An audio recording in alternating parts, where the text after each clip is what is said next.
Hi guys, good evening. Welcome back once again to the EdWord. I'm your host Eddie, and in tonight's video, I will be doing my episode review and recap for episode 9 of season 2 of The Strain.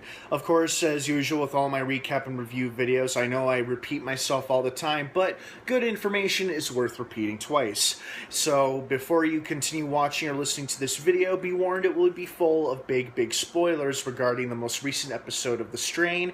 So if you are not caught up on The Strain by one episode or a couple of episodes, you may not want to continue listening to this video, so you have been warned. That being said, this was a great episode. It was very fun, very exciting. The stakes were pretty high, and this episode pretty much confirmed that, the whole reason they gave Kelly her mind and her voice back, at least a part of it, they don't really give a damn about Zach or F. Their real target, the Master's true target, is Satrakian. I think out of all of our main characters, Satrakian poses the biggest threat to the Master, since Satrakian knows him best out of all of our main characters. And it wasn't really about Kelly finding Zach. This was about finding our characters' base of operations and attacking them with full force.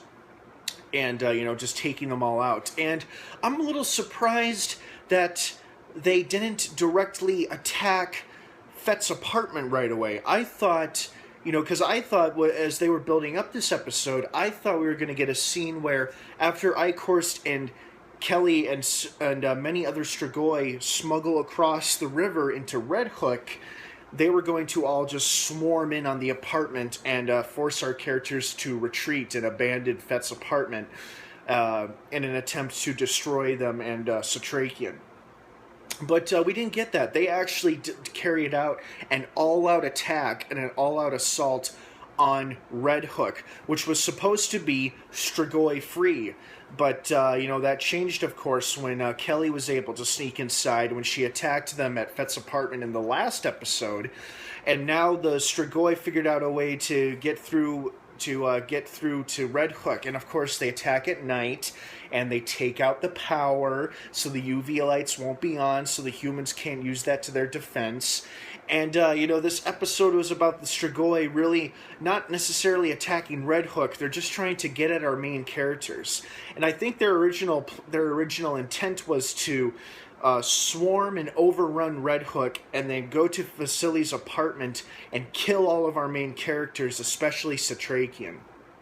But fortunately, that's not the way it played out. This episode, it was like, it was almost a last stand for the people of Red Hook. And I say almost because they survived. As you know, if you watch this episode, they survived the attack. Councilwoman Justine Feraldo and her police second-in-command commander basically round up all of their men, and they form a firing line at the fence line, the entry point from getting access into Red Hook in the first place. And they're attacked by a couple dozen, about 20 Strigoi, and they're all immediately wiped out by the gunfire of the SWAT troopers and the policemen. They just take them all out. No human casualties in that first little skirmish. And our main characters are there to help. Most of our main characters are there.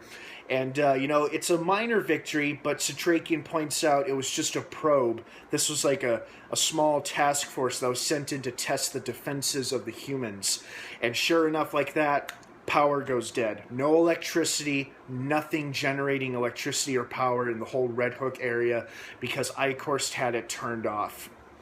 And so our main characters offer to Justine and her police commander, they offer to go turn on the power so they can at least get the UV lights back on, because they're going to need the UV lights the most when the final wave of Strigoi attack. And so they're like, hey, all right, good hunting, good luck. And the reason they were there in the first place, our main characters was because they were trying to convince Justine about how there is an impending attack that's going to be coming to Red Hook, and they need to prepare themselves. And right as they're trying to warn her, that's when the first wave hits. That's when the first attack comes. And then that's when they decide, all right, let's go get the power on and save the neighborhood. Meanwhile, Satrakian knows Eichhorst is present. He goes back to Fett's apartment to take him on alone, where F is trying to desperately to make him come with him and the rest of our main characters to go get the power back on at the power station, but Satrakian insists he has to take on Eichhorst alone. And so F is like, okay, fine, we're going to go get the power back on, and I'll come back and help you take down Eichhorst when we're finished. She's like, okay, great, see you later. Meanwhile, Dutch, who has been fortifying her apartment, her new apartment, she and her partner, Nikki, have kind of reached a crossroads. They've always had a bit of a turbulent, unsteady relationship with each other because, they start throwing it at each other's faces like, you left me to die in the convenience store way back last season. Obviously, she doesn't say that, but she does bring that up, how Nikki abandoned her and left her with all of our other characters at that convenience store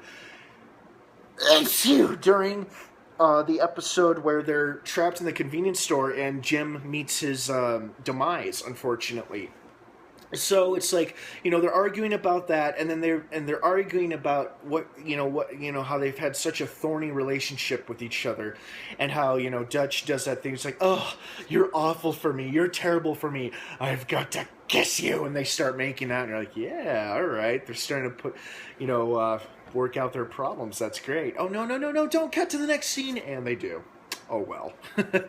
But, their relationship hasn't always been perfect, so, Fett can still wiggle himself in there between the two of them if he wanted to and really claim Dutch's heart. And what's interesting about this is that in the scene where they're talking to each other and Nikki asks her about Fett, do you love him? Instead of an awkward hesitation or a pause, Dutch immediately answers and says, yes, I do. I do love him. Like, immediately, instantly answers her.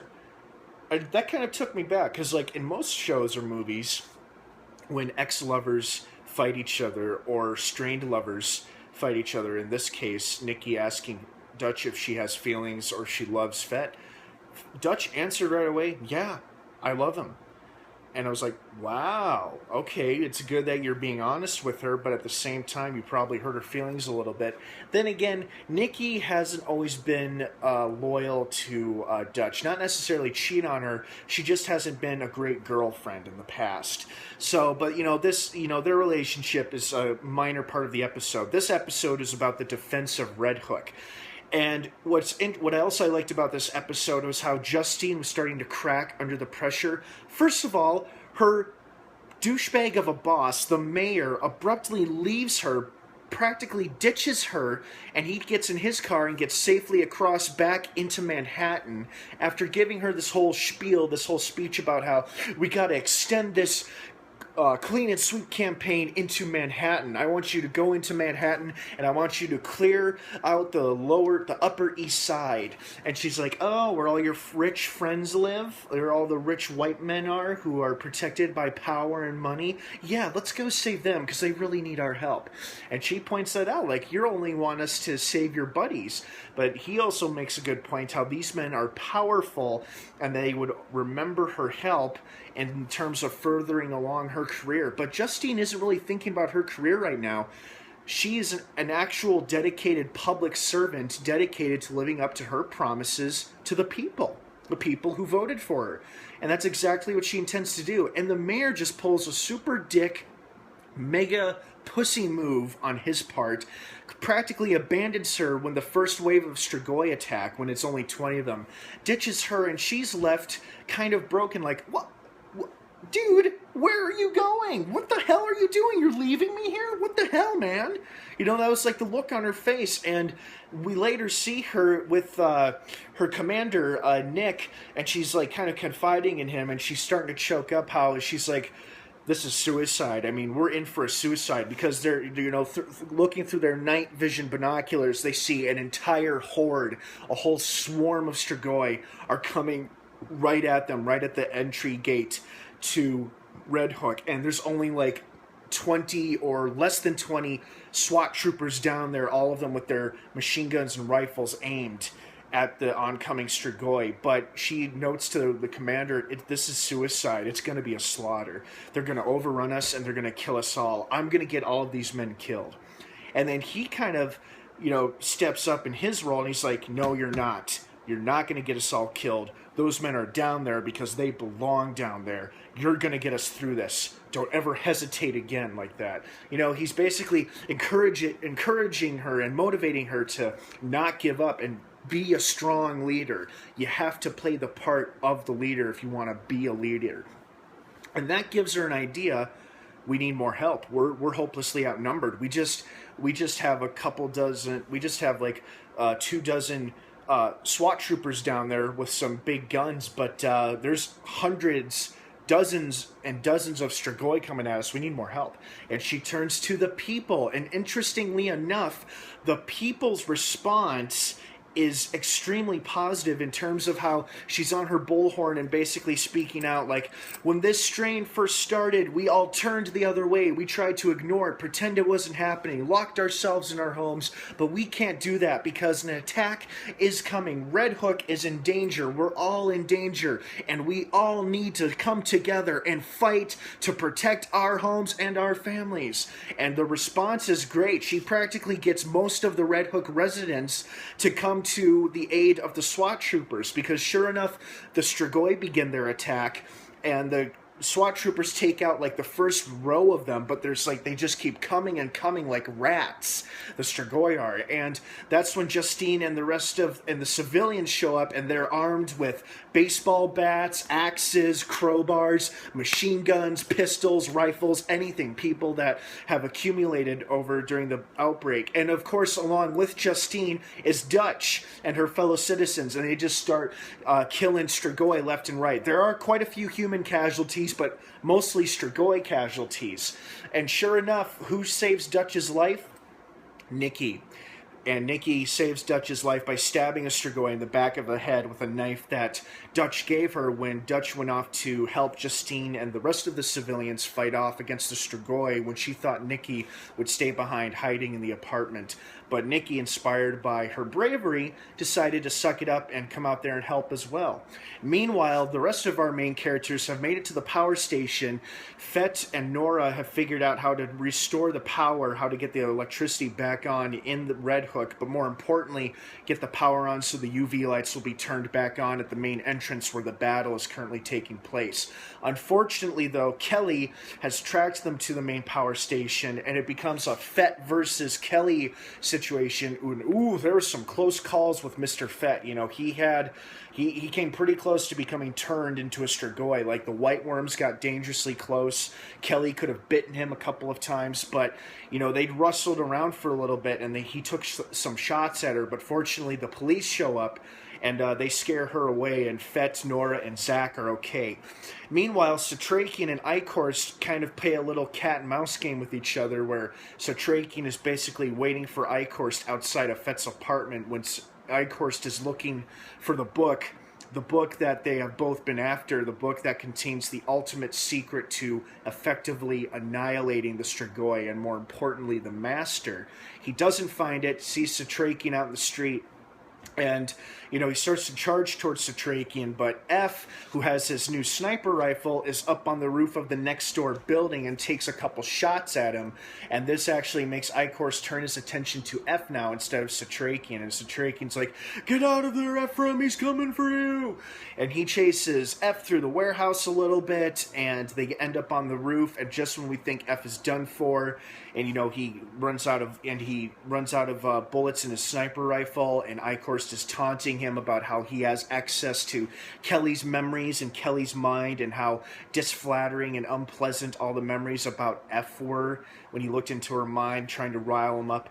But fortunately, Satrakian scares him off by shooting a couple of silver bullets or silver nails, because I can't really tell if it's the modified nail gun he shoots him with, or if it's just a gun with silver bullets. But he wounds him, shoots him like in the shoulders, both in the shoulders, and then F gets a couple shots in, and it forces Eichhorst to retreat, who's now wounded. And fortunately, Satrakian and F are both okay. And now that the power's been back on, the battle continues to rage until all of the UV lights surrounding the gate entry point finally turn back on, and the Strigoi start to burn up to a crisp, like literally start to burn up. And the fighting kind of ceases and stops because everybody realizes the UV light's back on. It's killing them all. They're all dying. And Justine and her police commander and Dutch and Nikki, all of whom have survived the assault, are looking around pretty pleased with themselves. Like, yeah. Sure enough, the next morning, everybody's reunited. Dutch and Fett are reunited, and Dutch and Nikki, kind of thank each other for their help, and how he kind of thanks Nikki for saving Dutch's life. F's reunited with Zach and Nora. Satrakian's reunited with everybody, and then Justine makes a big speech about how this day will be remembered for a very long time, about how the people of Red Hook came together, worked together to fight towards a common goal, and defended and protected themselves, and how if they did it once, they can do it again. And it really riles up the crowd. Everybody, even Satrakian, is kind of nodding with a little smirk on his face, like, yeah, this actually went really well. And all the bodies of the burnt Strigoi are all over the ground. And of course, it's sunlight by this point. I should have mentioned that. It is sun out by this time. And overall, great episode. And this episode kind of ended on a positive note for a change. Like, we're left with this final shot of everybody, our main characters, and all the citizens of Red Hook and Justine smiling, applauding, and congratulating one another for a job well done on defending Red Hook. So this episode left on a pretty positive high note. Of course, I'm sure all will go to hell in the next episode and the next one after that. Another interesting note about this episode: brand new opening. Brand new episode intro, and I really liked it. It had that graphic novel gritty feel to it, and I really enjoyed it. And it had like our principals, their faces, their characters, and it was just overall very good. I mean, I liked the original opening before, but this new opening is great. So I thought it was interesting how they chose to introduce this almost towards the end of Season 2 instead of the beginning of Season 2. But oh well, works for me. I enjoyed it. Well, guys, thanks for tuning in here on the EdWord for your episode review and recap needs. I hope you enjoyed this episode of The Strain as much as I did. Don't forget to like and comment on this video. Subscribe to this channel for more upcoming content. What did you guys like about the most recent episode of The Strain? What was your favorite moment, your favorite part? What do you think was the best? What do you think was the best part or scene? Did you enjoy the big battle between the humans and the Strigoi? What are your thoughts on this season so far? Please sound off down below. It's all about reaching out to you guys and hearing your feedback. So thank you to those of you who participate and leave your thoughts and opinions down below. And yeah, thank you once again, guys, for tuning in. Have a great rest of the night, and of course, until next time, may the Force be with you.